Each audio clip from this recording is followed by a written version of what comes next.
Here's a look at some of the notable reunion games on the schedule. I love these. Blake Griffin, John Wall, and KD, those guys played back in their former cities. But last year, remember, there weren't any fans at those games. So that will definitely add a different layer to this season when arenas are back at full capacity. Please, folks, still remember to mask up. But we welcome back to The Jump. I am joined now by ESPN NBA reporter Tim Bontemps. Thanks so much for being here, Tim. Hey, great to be here, though. Following Ice Cube are pretty big shoes to fill, so we'll see how I do. Well, we'll see. But I think you got this.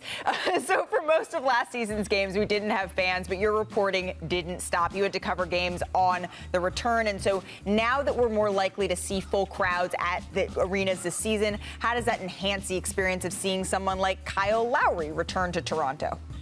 Well, yeah, Malika, I think it's really important that the NBA is getting fans back for all sorts of reasons, but this is probably the biggest one. You know, if Kyle Lowry had gone to the Miami Heat last offseason and had gone to play his first game, quote unquote, back in Toronto, in Tampa, with a few fans in the building, that would have been a real disappointment, right? Masai Ujiri earlier this week, I think correctly said Kyle Lowry is the greatest Raptor of all time. Yeah. And for him to get a chance to go back to Toronto at Scotiabank Arena, where they haven't had games in over a year and a half now, to be able to celebrate that kind of moment with the fans there, I think is a really big deal. And, there's going to be other situations like that around the league, too. Last year, the Boston Celtics were supposed to retire Kevin Garnett's jersey. They waited to do that because of the pandemic and the fact fans were going to be there. And they just announced a couple of minutes ago that they're going to have his jersey retirement ceremony on March 13th at Boston Garden on ABC, with the Boston Celtics facing the Dallas Mavericks, with his coach for the Brooklyn Nets, Jason Kidd, ironically, in the building for that game. So it's really great that we're going to be able to see moments like that celebrated with fans again. Because like you said, we were both at games last year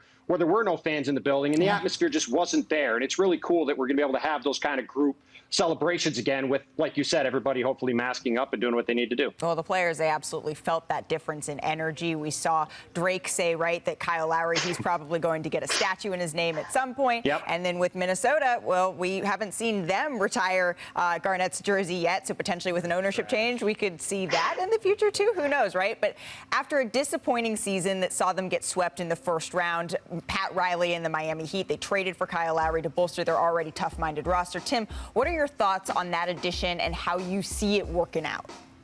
Well, Malika, this is like what we talked about yesterday when in that offseason survey, executives around the league thought that the Kyle Lowry move to Miami was the best one of the offseason. And it's just a perfect fit.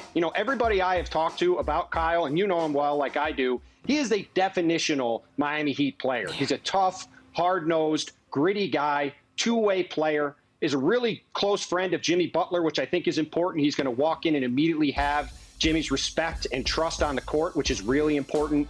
And he just, I think, is going to make that team really go.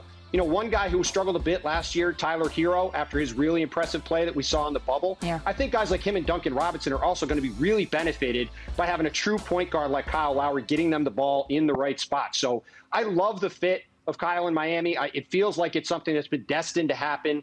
And it really, to me, puts the Heat up there in the conversation with the Bucks and Nets atop the Eastern Conference. When we talk so much about Heat culture, Kyle Lowry already kind of was bringing Heat culture to the Heat, so it's a kind of a seamless folding that we could see there. The Blazers and the Sixers, they play each other twice in the first month of the season, on November 1st and then again on November 20th. Tim, the names Ben Simmons, Dame Lillard, they've been linked to each other a lot lately. Which, if either, will still be on their respective teams when those games happen? I mean, my guess right now is they'll both be with their current teams, and that's going to make for a couple of games, like you said, in November, Malika, where no one's going to be talking about the games, right? Everyone's going to be talking about, will Dame Lillard be traded to Philly? Will Ben Simmons be moved on? What would it look like if they're on each other's teams? What would it look like if they're other places? Because like you said, Dame Lillard's name has been the number one name atop everybody's discussions about who is the next star that's going to get traded. And after Ben Simmons whiffed on that dunk in particular in Game 7 of the Eastern Conference semifinals against the Atlanta Hawks, his future in Philly has been in doubt ever since then, right? So they have been talked about on and on and on as we've gone through this offseason. And if they're still playing for their teams in those games, you better believe it that all anybody's going to be focused on is where their next teams are going to be in those matchups. There's going to be very little talk about what those two teams are doing on the court. Absolutely. We did hear Adrian Wojnarowski share that C.J. McCollum, Dame Lillard's teammate, joined him on the Woj pod. That's coming out today. And C.J. McCollum said that he sort of expects to be teammates with Damian Lillard, at least to start this season, and they're in constant communication. Tim, thank you so much for joining us. Really appreciate the time. Thanks for watching ESPN on YouTube. For live streaming sports and premium content, subscribe to ESPN+.